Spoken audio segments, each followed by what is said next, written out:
Assalamualaikum warahmatullahi wabarakatuh. Saya Dimas Triadana. Kali ini saya ingin mempresentasikan aspek primer dan sekunder dalam penyusunan rencana bisnis yang secara lengkap, termasuk tujuan bisnis, strategi pemasaran, analisis bisnis, analisis pasar, dan operasi rencana bisnis saya yaitu jasa desain grafis.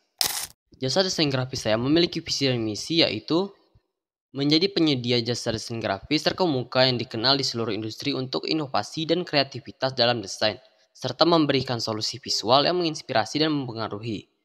Memberikan layanan desain grafis berkualitas tinggi yang memenuhi dan melampaui harapan klien.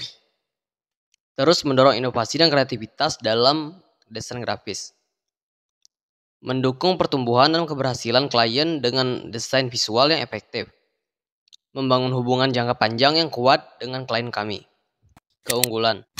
Kreativitas adalah salah satu keunggulan utama kami. Tim desainer kami terdiri dari individu yang berbakat dan berpengalaman dalam menghasilkan desain grafis yang unik, menarik, dan kreatif. Kami berkomitmen untuk terus mendorong ide-ide segar dan solusi desain yang inovatif. Komitmen terhadap kualitas. Kualitas adalah prinsip yang tidak dapat dikompromikan dalam layanan kami. Kami menjalani proses pengawasan kualitas yang ketat untuk memastikan setiap proyek desain kami memenuhi standar tertinggi. Setiap tahap produksi diperiksa secara teliti sehingga produk akhir kami selalu memuaskan klien. Penerapan teknologi yang baru. Kami selalu berada di garis terdepan teknologi dalam industri desain grafis. Ini termasuk penggunaan perangkat lunak dan perangkat terbaru untuk menciptakan desain yang modern dan efektif. Kami berinvestasi dalam pelatihan desainer kami untuk memastikan mereka menguasai teknologi baru dan dapat menghasilkan karya yang memanfaatkannya secara maksimal. Analisis pasar. Analisis target pelanggan. Klien individu. Ini termasuk individu yang memerlukan desain untuk keperluan pribadi, seperti undangan, desain ulang tahun, kartu ucapan, dan proyek-proyek pribadi lainnya. Kami mungkin mencari desain yang mencerminkan kepribadian dan preferensi mereka. Penawaran yang sesuai mungkin termasuk layanan desain berbasis proyek atau paket desain yang memenuhi kebutuhan klien individu. Bisnis kecil dan menengah. Bisnis kecil dan menengah memiliki berbagai kebutuhan desain seperti logo, identitas merek, desain website, materi pemasaran termasuk brosur, poster, dan lain-lain, dan konten media sosial. Mereka mungkin mencari desain yang membantu mereka untuk membangun merek yang kuat dan mengkomunikasikan nilai mereka kepada pelanggan. Penawaran yang sesuai mungkin termasuk paket layanan bulanan atau berlangganan yang mendukung kebutuhan desain mereka secara berkelanjutan. Organisasi non-profit. Organisasi non-profit sering memerlukan desain untuk kampanye sosial, penyuluhan, promosi acara, dan keperluan penggalangan dana.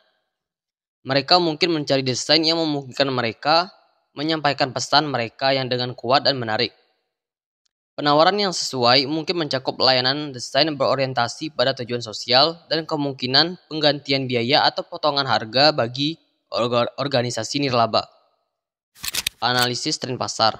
Permintaan untuk desain grafis terus tumbuh seiring dengan pergeseran media ke konten visual. Media sosial, platform streaming, dan situs web semakin penting dalam pemasaran dan komunikasi, menciptakan permintaan konstan untuk desain grafis yang menarik. Adanya tren berbagi konten visual di media sosial seperti Instagram, Pinterest, dan TikTok telah memacu permintaan desain grafis untuk posting, cerita, dan konten berbagi lainnya. Perusahaan dan bisnis semakin menyadari kebutuhan akan identitas merek yang kuat dan ini memicu permintaan untuk desain logo, brand kit, dan materi promosi yang konsisten. Kebutuhan akan desain yang responsif untuk situs web dan aplikasi mobile juga meningkat seiring pertumbuhan konsumsi online. Analisis pesaing. Pesaing 1, Creative Design Studio. Keunggulan, memiliki reputasi yang kuat dalam komunitas lokal, tim desain yang berpengalaman dan memiliki portofolio yang kaya, dan jaringan klien lokal yang luas. Kelemahan, kurangnya kehadiran online yang kuat dan kurangnya pemasaran digital. Harga yang cenderung lebih tinggi dibandingkan dengan pesaing online. Pesaing 2. Online Design Hub. Keunggulan, kehadiran online yang kuat dengan situs web dan media sosial yang aktif. Kemampuan untuk melayani klien dari seluruh dunia, desain template yang siap pakai untuk klien yang memerlukan solusi cepat. Kelemahan, kurangnya kontak personal dengan klien cenderung lebih impersonal. Peningkatan persaingan di pasar online. Setelah menganalisis pesaing lokal dan pesaing online, Diidentifikasikan beberapa keunggulan yang dapat menjadi fokus untuk membedakan bisnis jasa desain.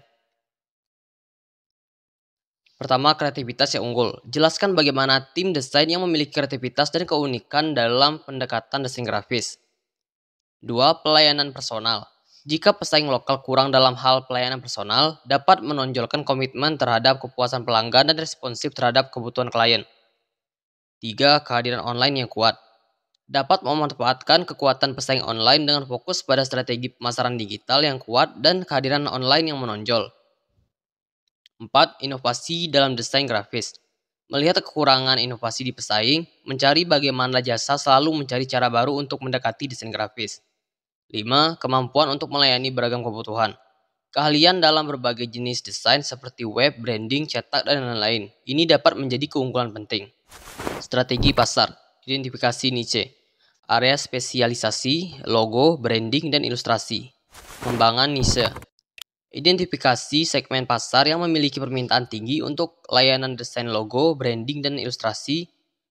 Penawaran paket khusus untuk setiap jenis layanan desain ini untuk menarik perhatian klien yang mencari spesialisasi tertentu. Fokus pada pengembangan portofolio khusus untuk setiap jenis desain ini agar menunjukkan kompetensi dalam setiap area. Pemasaran digital.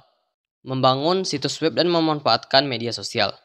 Membangun situs web profesional yang menampilkan portofolio lengkap, layanan yang ditawarkan, dan informasi kontak. Menyertakan blog dengan konten berkualitas tinggi tentang desain grafis, tren industri, dan studi kasus klien. Menerapkan SEO atau Search Engine Optimization untuk meningkatkan visibilitas situs web Anda di mesin pencari. Membuat dan mengelola akun bisnis di platform media sosial utama seperti Instagram, Facebook, LinkedIn, dan Twitter.